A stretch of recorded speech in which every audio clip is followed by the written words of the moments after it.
kind of an abnormal amount of, number of days, I should say, not necessarily practices. So I think we're ready to go against somebody else. And then, obviously, the last time we were on the field as a team, it was a very disappointing outcome, and we've still got a bad taste in our mouth. And so we're looking forward to getting out for the first game of 17. What's your impression of FAMU after seeing them? I think they're well coached. I know they are. They're well coached. They play hard. They got a good scheme, and we were impressed with them watching them. And then when we got to watch them on the film for this year, watching the film last year, we were impressed with some of the things they did. And then you see the game footage from the TV the other day, and you saw some of the same things in person. So I've been impressed with how well coached they are. They got some guys that play with some quick twitch, and it'll be a good challenge for us. They got a couple good defensive ends that you guys are going to have to try to block. Yeah, they do. They have two defensive ends. One in particular, is really quick and powerful, and has shown up on the film last year and showed up again the other day. So certainly impressed with him. You know which number you're talking about? 56. How many guys do you Maybe want? 58. I can't remember. I think it's 56. How many guys do you want to play? How many tight ends do you want to play? Do you want to play 5? Do you want to just... I don't know if there's a desire or a want to play a specific number, as far as the plan goes. I would anticipate, all 5 of those guys getting in the game at some point on Thursday. And, but some of that will be a little bit TBD as far as how the game unfolds and those types of things. But yeah, I think we have a desire to go in the game to get 5 of those guys on the field. Now, how much I don't know, but right now we're kind of going forward with Austin Cantrell to being our tight end, and then we're going to supplement him around with the rest of the guys. Is that going to be a hard juggling act for you to kind of figure out when and? Well, no, not really. I mean, I don't think it's overly difficult. We have some ways to have that predetermined or preset in the box. It's got to be all done, because on a game day there's not a lot of time to do that, and so. I don't know if it'll be a challenge. It'll be a little bit different than maybe what we've done in the past, as far as kind of having, 2 set guys that are out there the whole time. But hopefully we can get to that point pretty quickly. Are all those guys on special teams? Yeah, I think most every one of them have a role, at least as a backup. They're helping us on teams, and Austin's on punt team, and Jack is on kickoff return, and so they all have a role then we're still trying to develop that role a little bit as we go forward during the year. Did you know Alex Wood at all when he was here? I didn't. I obviously knew who he was, very well respected in the coaching community.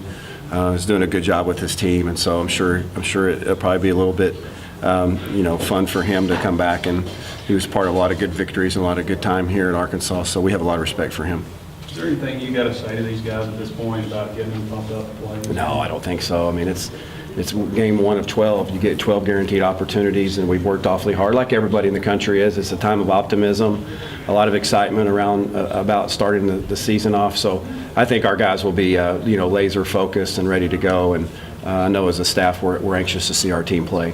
Hey, Barry, you coach on the special, or help coach on the special teams, don't you? Mm-hmm. Well, what all teams do you help with? I assist on kickoff return and punt return, and then I do punt.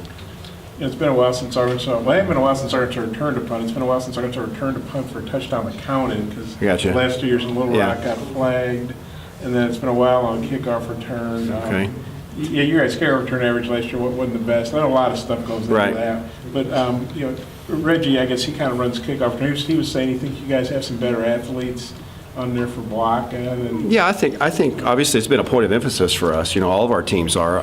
Not one of our teams gets a more strong emphasis than the other. We understand every time we take the field, whatever unit's out there could be a game-changing play. And so we've put a lot of time into all of our units, and hopefully we can get off on a good start here with our special teams in all phases. And obviously anything we can get from the return game, whether it be kickoff return or punt return, is a big momentum swing in football games. So we're emphasizing that, and hopefully we'll get good production. Yeah, Deanna was saying he thinks the return game will be better. What makes Well, I think familiarity. Probably year 2 we're going to do some of the same stuff that we've done before, and he's got more experience now, and maybe we're putting guys out there that maybe can handle the job a little bit better this year. Maybe just some of the incoming freshmen that have done a nice job physically, have good skills, could help us.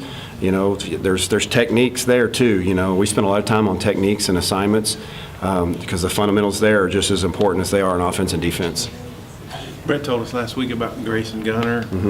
Is that maybe a good thing to get him separated from the other three? Well, I don't know if it's a good thing, but I think it's a good plan as it is right now, and I think that'll be certainly something that'll be good for Grayson.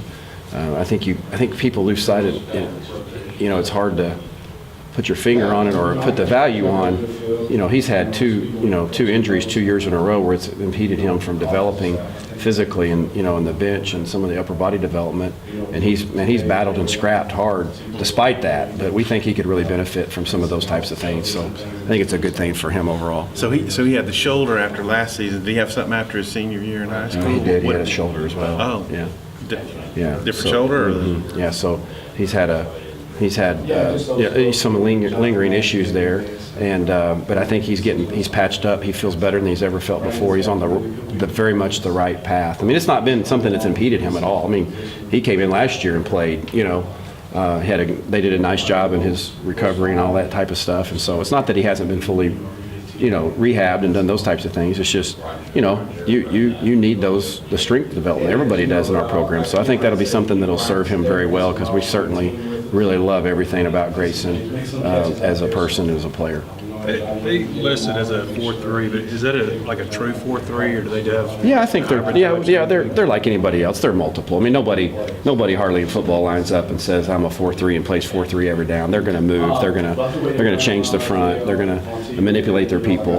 That's football, just like we do. You know, we do. They chess match us. They're going to chess match us right back at us. And so you got to be prepared for a multitude of different looks, just like you do with most people that you play.